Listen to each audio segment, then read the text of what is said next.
cost of health insurance is going up. In California, an average of 30% increase in health care costs.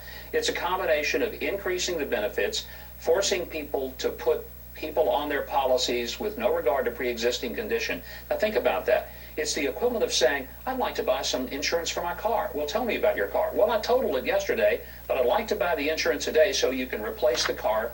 Or saying, I'd like to buy a house, right. Or I'd like to buy some fire insurance for my house. They say, well, how many bedrooms? Well, before it burned down last week, it had 4.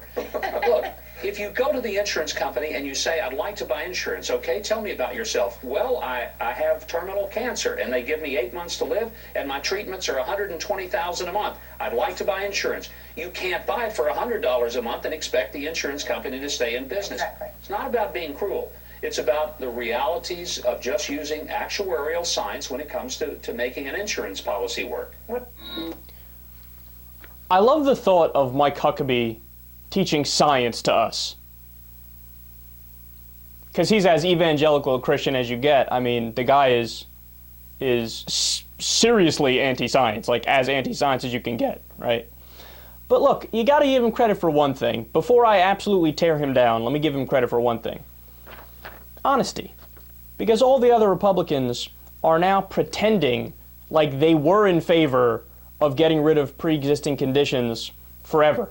Because it's so overwhelmingly popular, according to the American people, that as soon as Obama proposed it, they pretended like, yeah, no, totally, like, yeah, we were totally on board with this all along. In fact, I think we came up with the idea. No, you didn't. So, the most interesting part of this is that this guy right here calls himself a Christian. He likes to think of himself as a follower of Jesus Christ.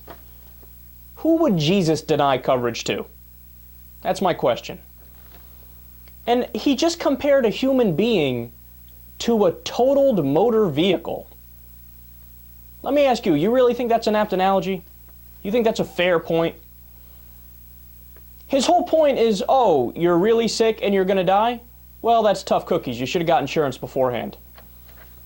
I mean, it's literally amazing to me that anybody can try to come up with some sort of a semi-intellectual defense of as evil a system. Keep it real, that's what it is. It's an evil system.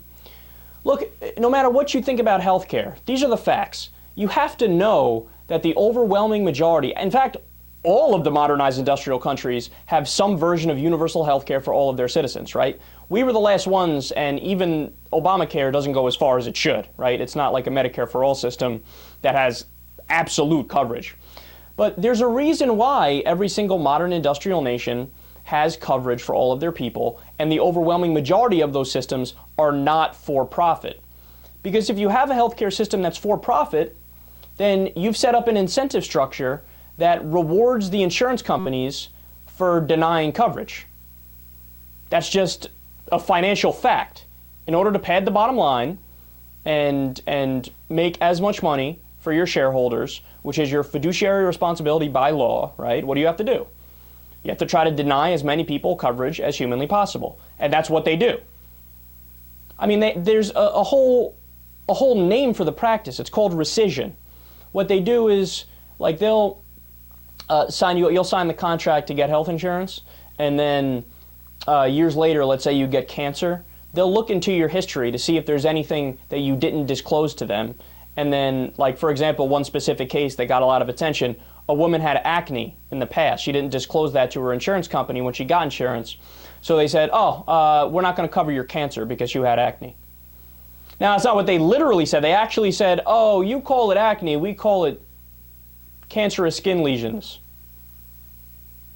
And this is what they do. And this is the main reason why medical bills is the #1 cause of bankruptcy in the United States of America. Because companies don't cover things that they should cover. Look, certain things are just not okay for the private sector. And there's a million things that are, by the way. You know, no, I'm not saying cars should be built by the government, they shouldn't. I'm not saying furniture or shoes or the majority of things should be built by the government, because they shouldn't. But when it comes to people's health, when it's a life and death matter, you can't leave that to the for-profit model. It just simply doesn't work. But leave it to the idiot Mike Huckabee to come up with a weak, pathetic rationalization and actually think he's making a strong case while he's doing it. Sorry, Mikey boy. That's a really bad argument, and it really exposes him as a callous, not caring guy. Here's a hint, by the way. If you ever have to say, it's not about being cruel, whatever you're discussing is probably about being cruel.